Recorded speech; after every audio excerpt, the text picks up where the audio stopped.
Hey, y'all, you listen to the Gary Owen podcast. Hashtag Get Some. Hey, what's up, everybody? This is Gary Owen with the Get Some podcast. You can watch this on iTunes. You can listen to it on iTunes. I'm sorry. Go to itunes.com/GaryOwenCom, or you can watch it on YouTube. YouTube.com/GaryOwenCom. I think I messed that up. iTunes, just search Gary Owen /Get Some. YouTube.com/GaryOwenCom. My fault. I got a little discombobulated. It's been a weird morning because I'm in the transition of moving from Ohio to California. So my wife's in town and my daughter's in town, and goddamn, they got my world fucking upside down. Usually I'm by myself. I got my mornings. I'm good. I got my schedule. Now my wife's got her schedule, so I had to drop her off at work, and then because she has her own travel company, so now she's going in the office. Usually she can do it from over the phone or Skype or FaceTime and all that stuff. So she had to go into work, amongst other things. So I was like, even when we were filming this, I had to call the engineers. I was like, yo, about 10 minutes late. And I ain't gonna lie, I lied. I said there was a wreck. There wasn't no wreck. I was just running late. You ever do that? Why do we do that as just people in general? We just lie for no reason. You can just say, hey, man, I'm running about 15 minutes late.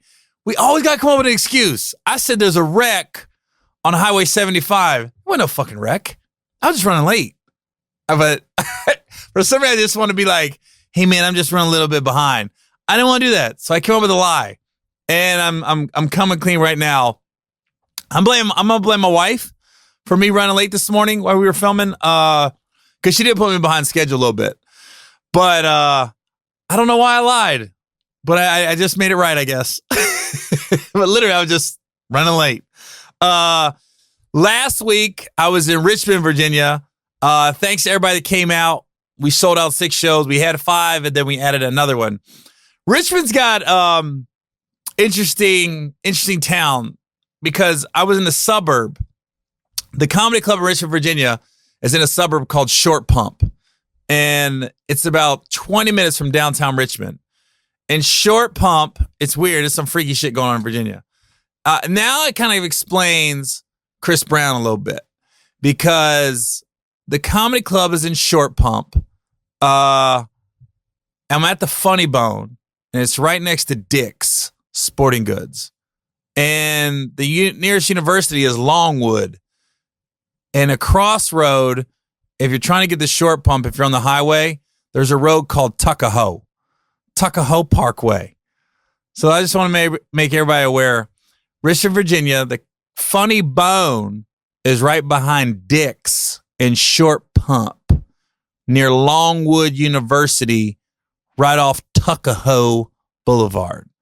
What the fuck is going on in Richmond, Virginia? Please tell me who made up these names. And then the main street is Broad. So, I don't know. Hey, go down Broad and meet me at Tuckahoe. We're going to the Funny Bone behind Dick's, but I can't stay out late because I got to study. My final exam at Longwood is next week. What? No, hold on. My hotel was on the corner of Broad and Knuckles. What? What's going on in Richmond? Hey, where you at?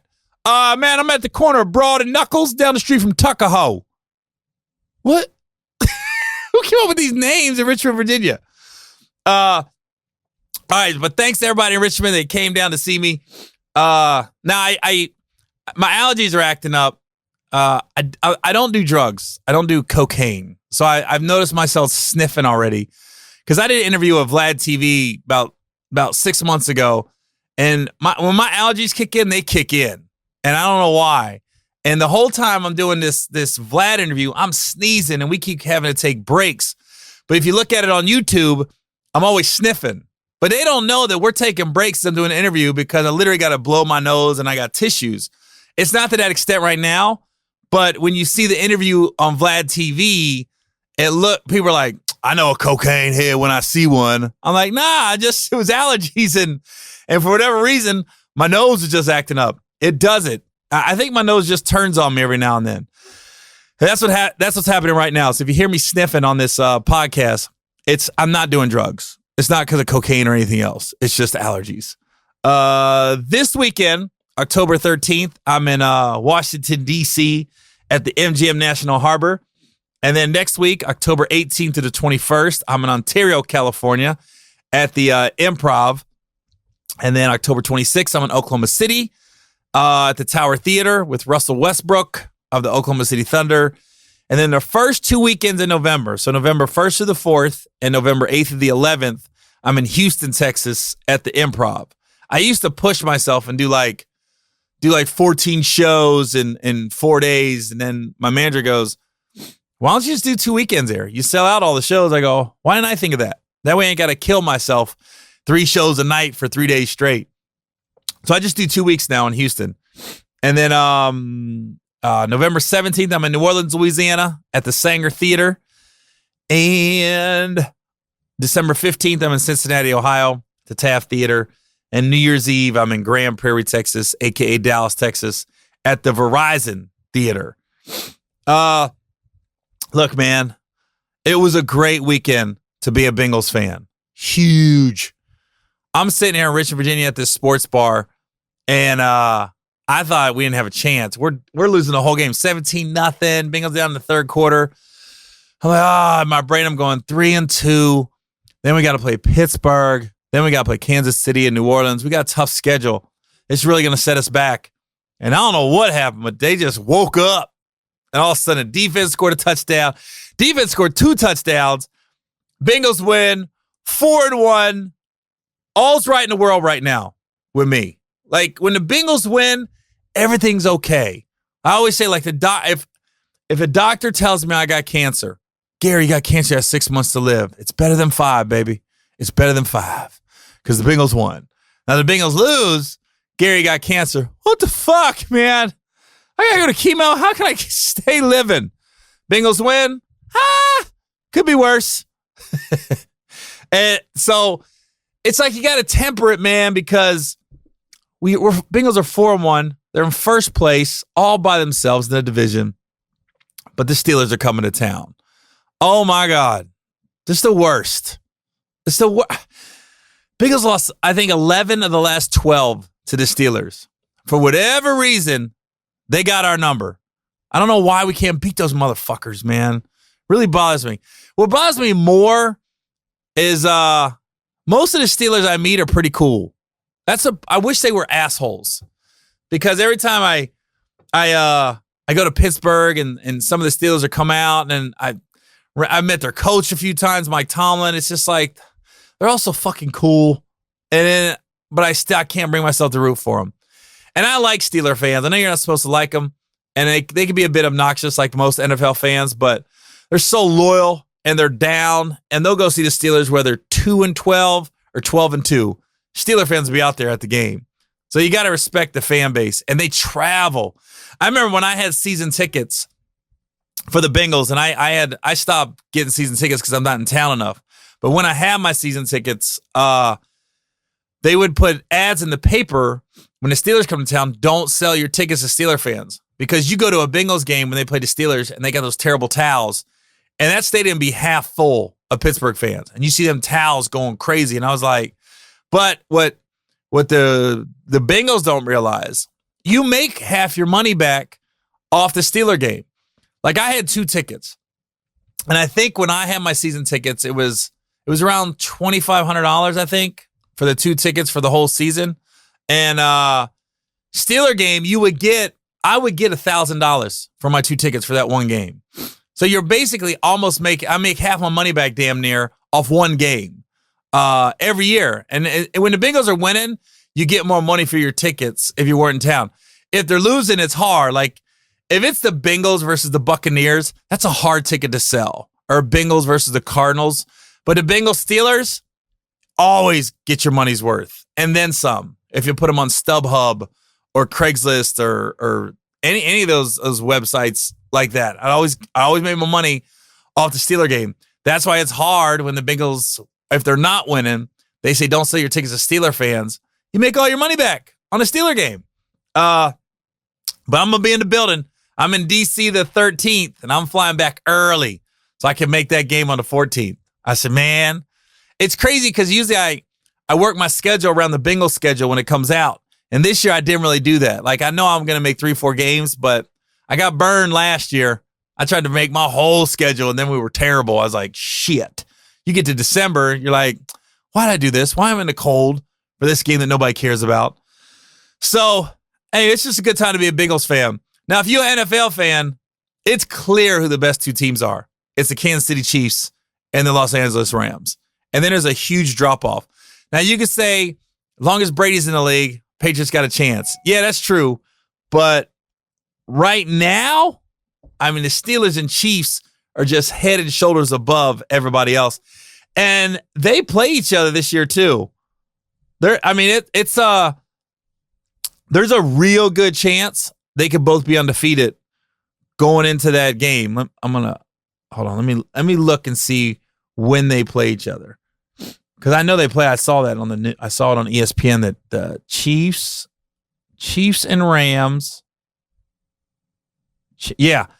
November 19th. Oh, and it's a night game. They must have thought they were going to be good. It's a Sunday night game. Oh, is it? It's a Monday night. Shut the fuck up. It's a Monday night game. NFL got lucky with that shit. November night, Monday night. No fucking way. No way they got lucky like that. So November 19th, Chiefs versus Rams. That could be two undefeated teams. Because the Chiefs got the Patriots. Ooh, that's gonna be a good one. Then they got the Bengals, where I hope they lose. And they got the Broncos. They're at the Browns. They got the Cardinals. Man, they could be undefeated. And who the Rams got? The Rams got at the Broncos, at the 49ers, home versus the Packers, at New Orleans versus Seattle, and then the Chiefs. Man. The Rams guys, they could both be undefeated going into that game. That's crazy. That's crazy. And how did NFL get lucky like that shit? That they made it a Monday night game by accident. That's crazy. Okay, something funny happened on social media. So I come across this, somebody sent it to me. They tagged me in it, so I saw it. This tweet, and it's funny, and I think it makes a lot of sense. Some girl she goes, yeah, I'm white, but I'm not Trump white. I'm Gary Owen white. I was like, I should make a t-shirt. If I made that a t-shirt, I'd probably sell the shit out of that after my shows. Yeah, I'm white, but I'm not Trump white. I'm Gary Owen white. And I reposted it. God damn. Right now, I reposted it last night. It's got 46,000 likes already. And I just posted it last night. That, yeah, I'm white. I'm not Trump white. I'm Gary Owen white. I always say, if you ever come to pay to see me perform, I don't do Donald Trump jokes. I don't do political humor for a few reasons. One, I'm not that smart. I'm not that bright. I don't know enough about politics to talk about. That's why if you listen to my podcast, I don't talk about politics that much. I just don't know enough about that shit. I get bored. I get bored watching CNN. I get bored watching Fox News. I get bored watching MSNBC. I'm more of a ESPN type dude and Netflix. I don't know enough about politics. So I don't ever talk Trump during my act on the road. And I also think we get it fed to us 24/7. And I want people that when they pay to see me, they get a break from that. They get a break from politics and Trump shit. It's just it's 2 hours where you don't have to worry about any politics being brought up. And a lot of times at the end of my shows, when I do comedy clubs, I'll do a Q&A. I'll be like, you guys got any questions? And never fails. Somebody always be like, Trump, what you think about Trump? And I always got to tell them, I don't do Trump jokes. I just made a conscious decision about 6-7 months ago. I was like, you know what? And I told my opener, I said, dude, don't do any political jokes. I go, I want my crowd to have a break from all that shit because it's getting force fed to us 24/7. And I always tell people, go to D.L. Hughley's page. If you want to know how I feel about politics, go to D.L. Hughley's page. He's more passionate about it than I am, and he's definitely more educated about it than I am, and he's smarter than I when it comes to politics. So if you want to know what I feel about Donald Trump, just go to D.L. Hughley's page, and he's He usually's got a handle on it. I don't agree with everything he says, but probably about 80%. I agree with DL when he's talking about that stuff. Now, I'll tell you what movie I saw last night. I saw I'm about to sneeze. I'm trying to hold it in. If you're watching this on YouTube, my eyes might have just got watery. You ever try to hold a sneeze in and then it's all in your brain? That's what just happens. So I've held sneezes in before at meetings and airports. I'm like, you all right? It'd be like, something happened? Like, it looks like I'm about to cry. It's not. I'm just holding a sneeze in because I don't want to be rude. Hold on. Okay, I just held it. It's a gift. Now, I saw the movie A Star is Born last night. Man, they might sweep the Oscars this year. Bradley Cooper, he's the director and the star. He might get both. Lady Gaga's, everybody's getting nominated. Sam Elliott's good. And it was interesting, man. I'm watching A Star is Born. And rumor is Bradley Cooper and Dave Chappelle are like best friends now. So when I heard that and I found out Dave's in the movie, I'm thinking Dave's in it. Dave's in it for about 5 minutes. But what I noticed is there's a lot of comedians in this movie. Lunel's in it. Eddie Griffin's in it. And they're all just in it for like 1 or 2 scenes. Lunel's a cashier. And she's got a quick, funny scene. Eddie Griffin's a preacher. And he's only in it for about 30 seconds, literally. Chappelle plays Bradley Cooper's like friend from high school that he grew up with. That is kind of like a sounding board for Bradley Cooper's character in the movie, because Bradley Cooper's character is like basically a rock star. And Dave seems like that high school friend that's got an average suburb life, but it's grounded, married with kids. And I think Bradley kind of goes to him as like a getaway. And I got friends like that too. That's why even though David isn't that long, I liked his character because I get it. Because me being in the entertainment business, I got a buddy Paul in Columbus and a buddy Mike in Kentucky. Like, they're my guys. They're doing great in life, but they're working, got their wife and kids and just doing it, you know?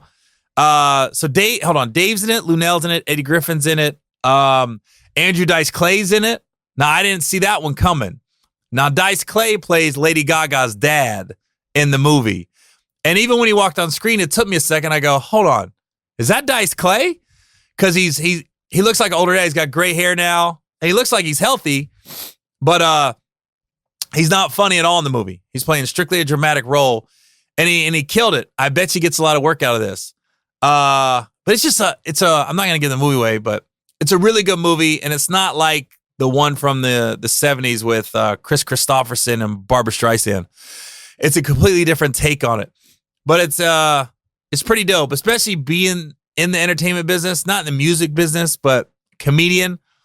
You get how you can feel ostracized and alone a lot, and it's just interesting because I think a lot of entertainers we're fragile behind the scenes. Like, our mental makeup is pretty fragile.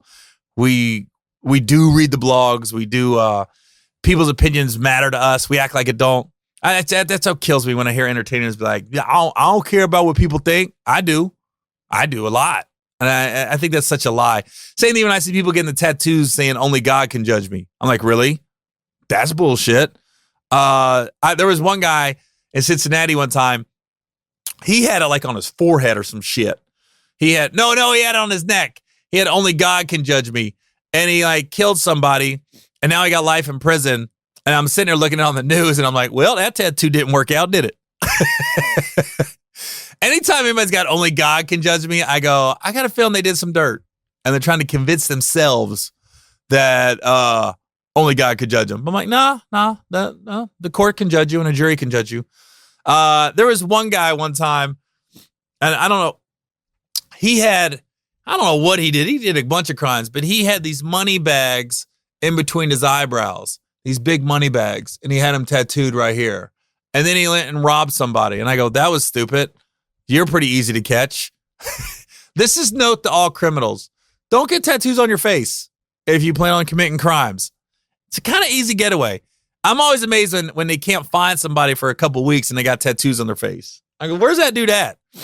Because if he's at a 7-Eleven or McDonald's, I mean, he's going to stick out.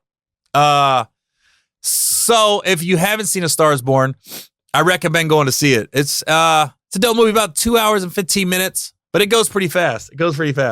And when you got a story like that, like those movies like A Star Is Born, it takes 2 hours to flush a story out because it really is. It's a love story, and you gotta see the relationship kind of grow and blossom. And I always like Sam Elliott, man. Sam Elliott's good in everything. I'd be shocked if he doesn't get Oscar nominated for his part. But I remember him in Mask. I don't know if people remember that movie Mask from like 84, 85. It came out. It was about Rocky Dennis, the dude that had the weird face. And Cher was in it. And Sam Elliott played a guy named Gar. And he just talks like, he's got that voice. Hey, how you doing? I can't do it, man. But the people I grew up with, the women I grew up with in the trailer park, not girls, but the moms, them motherfuckers' panties got wet when Sam Elliott came on the screen. Oh, my mom and her crew back in the day, holy shit. Oh, my God. I leave my shoes under his bed anytime. I was like, what does that mean? You know, they love Sam Elliott, boy. Them trailer park women that I grew up with, when that movie Mask came out. So every time I see Sam Elliott, it reminds me of growing up, hearing all them women talk in the trailer park. Like my mom would have like her crew of women in the trailer park, like come over and I'd hear them talking on the front porch or in the kitchen. And my mom was funny, man. I remember one time I heard my mom talking to her girlfriends and they were sitting there and one girl's like, yeah, I got my tubes tied. And another girl was like, yeah, well, I'm going to make Rick get his shit snipped. And then my mom goes, well, we just pray a lot.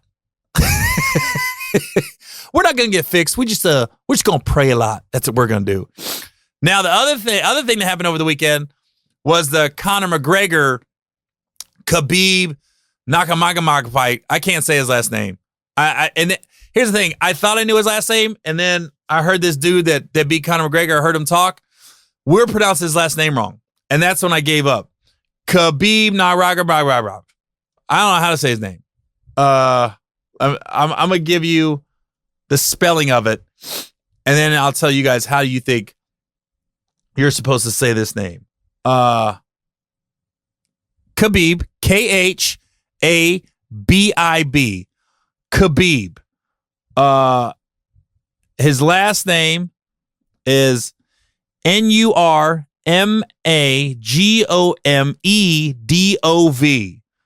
Khabib Nurmagomedov.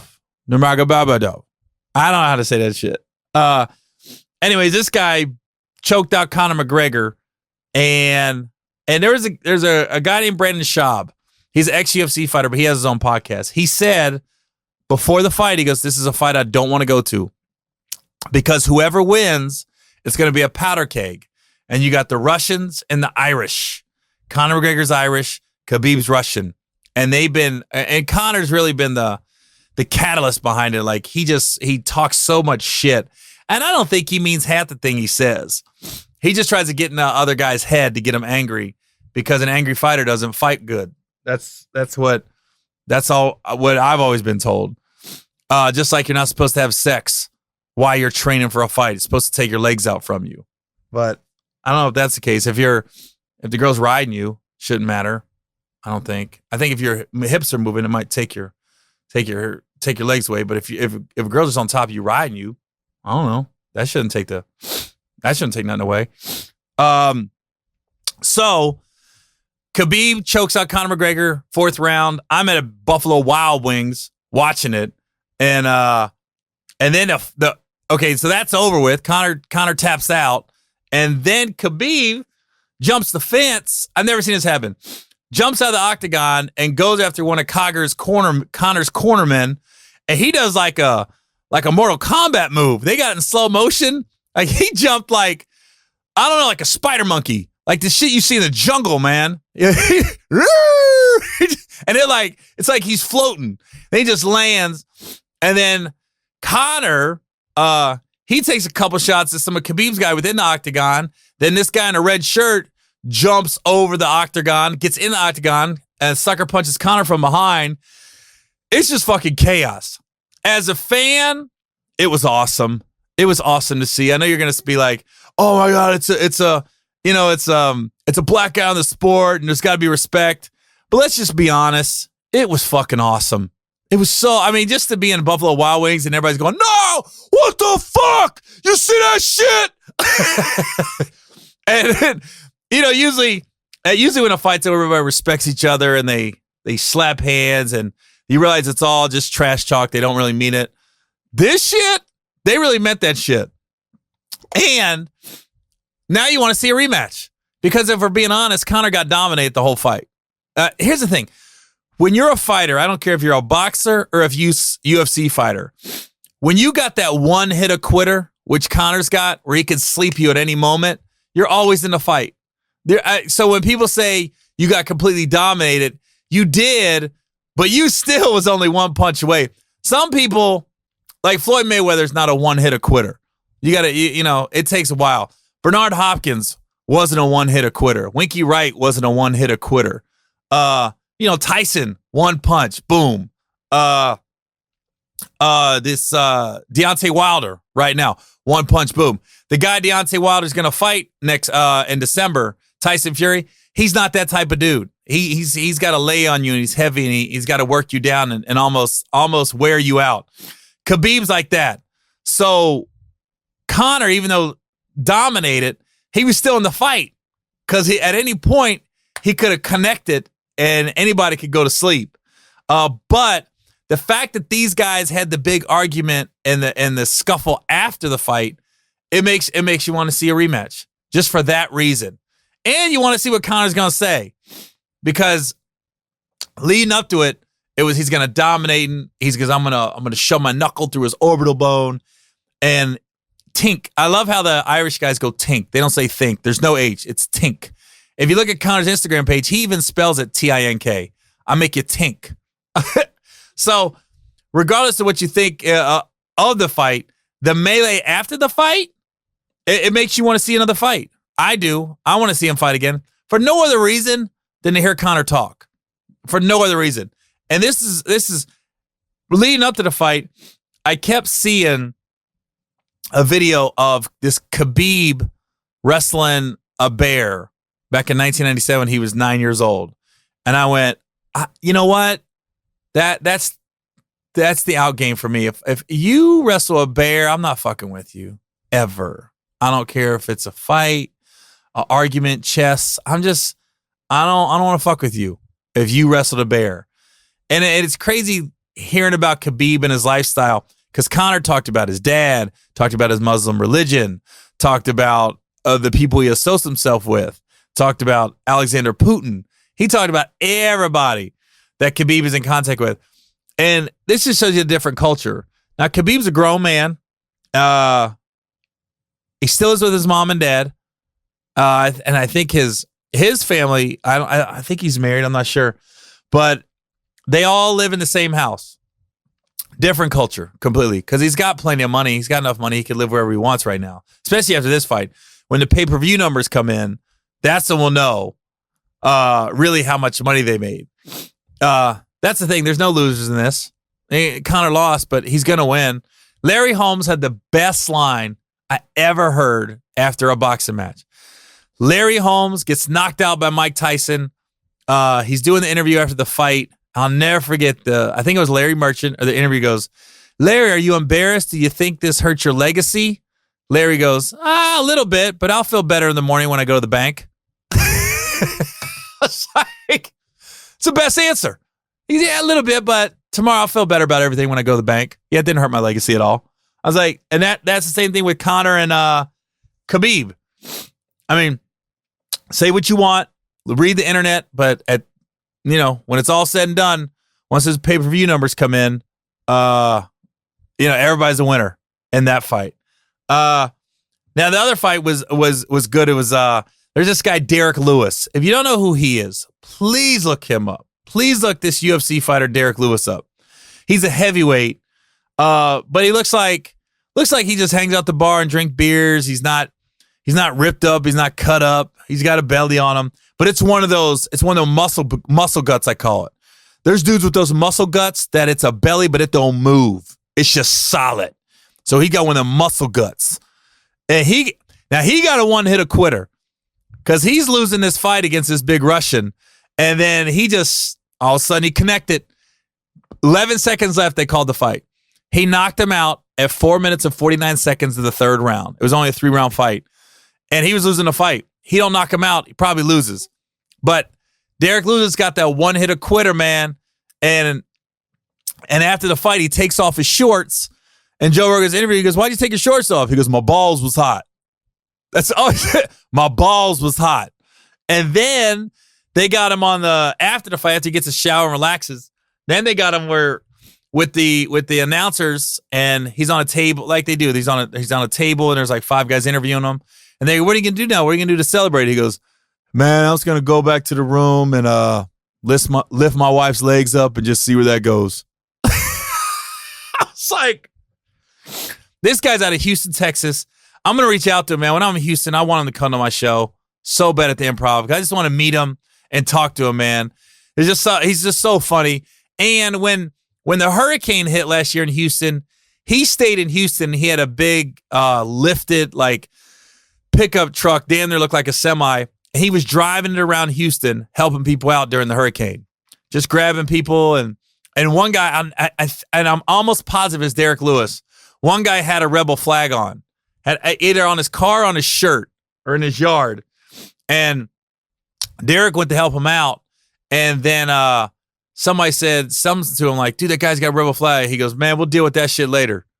Like, we'll deal with that ignorance later. Right now, he was just trying to help people and get him out of the water. So I hope if anybody knows who he is, I'm going to reach out to him on social media when it gets closer to me going to Houston. But I really want him to come to my show. I just want to meet him and talk to him, man, because he cracks me up. He really cracks me up. I start following him on Instagram now. Derek Lewis. Let me see. I give his Instagram out. Give him a shout out. DERI. Derek. I'm the worst at spelling, by the way. I don't know if it's 2 R's. There it is. Okay, his Instagram is The Beast UFC. TheBeast UFC. It's Derek Lewis. Yeah, look him up on YouTube, man. And his Instagram page is actually funny. It's funny as shit. And I know he's gotten a lot. Oh my God. He's got a lot more followers since that fight. So I'm not the only one that noticed him, because he didn't have this many the Saturday night when I saw the interview and I immediately started following him. He didn't have that many. He got a lot more since the fight. So people started to get wind of him, man. So the UFC fight, Bengals are 4-1. I went and saw Stars Born. Go see that. This week's it's a weird week for me. Every year it comes around because October 8th is my mom's birthday, and then October 12th is my brother's birthday. Now, my brother passed away a couple years ago of a heroin overdose. So Friday, October 12th would have been his 37th birthday. He would have turned 37. He passed away May 20th, 2015. So I always make sure I'm home and I go to the cemetery and go see him at where he's buried at. And I got this, I don't know if it's a weird thing I do or just something I always bring. Whenever I go see him on his birthday, I take a pair of running shoes and I put them on his headstone and I leave them there. And I always write a little message on the insole to him. And every time I go back, the shoes are always gone. I don't know if somebody takes them, or I don't know if the cemetery when they're cutting the grass, they just throw them out. But I put them on top of the headstone, and I don't know. My mom might take them and throw them in the garbage. I don't know. But I always leave them, and the reason I do that is because my brother Dallas would always take my clothes that I'm not wearing anymore and my shoes when he was around. We both wear a size 12. We both got the same like waist. I'm 6'2". I think Dallas probably 5'11". He was a little shorter than me, but he'd still take my pants and then he'd just cuff them up or hem them up. But it's just a little tradition I do every year. So it's weird because my mom and my brother's birthdays are so close, October 8th and October 12th. And I don't talk to my mom anymore. I mean, it's no secret. For whatever reason, we don't talk. When's the last time I spoken to my mom? Was March of 2016 was the last time I had a conversation with my mom. And then, yeah, and it got a little ugly within the family there for a minute, just because I tried to get custody of my brother's daughter. Once he passed away, there was a custody battle between my mom and stepdad and the baby's mother, and the court called me out of left field. I had nothing to do with it. I didn't know there was a real custody battle going on. And this guardian ad litem is what it's called, GAL. She called me and said, "Are you Dallas Randall's brother?" And I was like, "Yeah." And she goes, "Huh?" She goes, I've been to your family's house numerous times, and I've talked to your mom." I go, "She's never brought you up. She goes, "I've been in your house. There's no pictures of you in the house." I said, "Yeah, it's a little tense." And then she just was like, her job was to figure out who was the better home for my brother's daughter. Was it my mom and stepdad, or was it the baby mama? And she said she wasn't comfortable with either. She goes, I'm not comfortable with either household, I'll be honest with you. And then, so she goes, if I recommend her to not be at either home, she'll get removed from the home and they're going to put her in foster care. And I said, "Oh, no, I don't want to do that. I mean, what can I do?" She goes, "Well, I just need you to sign some paperwork that you would take her. If she gets removed from either home, you would take her." I said, "Yeah, of course. I'm not going to put my niece in foster care." And so what happened was she recommended that my niece get removed from the home. And the judge said, she's not in any physical danger and anything like that. So he said, "Nah, she's not going to get removed from the home." But my mom saw that my name was on the paperwork, that if she did get removed, I would take her.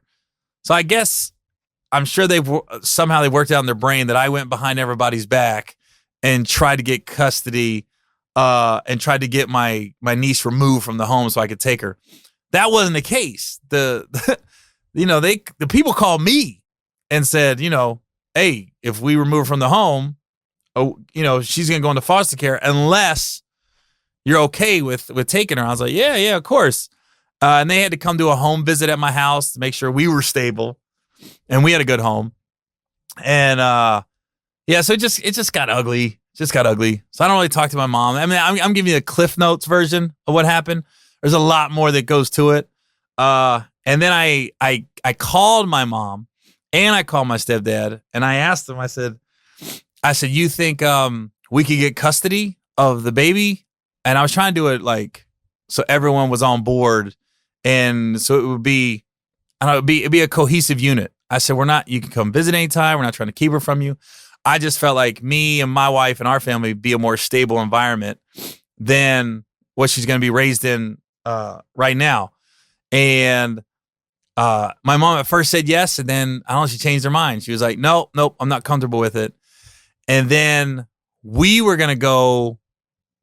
going to go after custody of my daughter. Not my daughter, my brother's daughter. We were going to go after custody of her, me and my wife.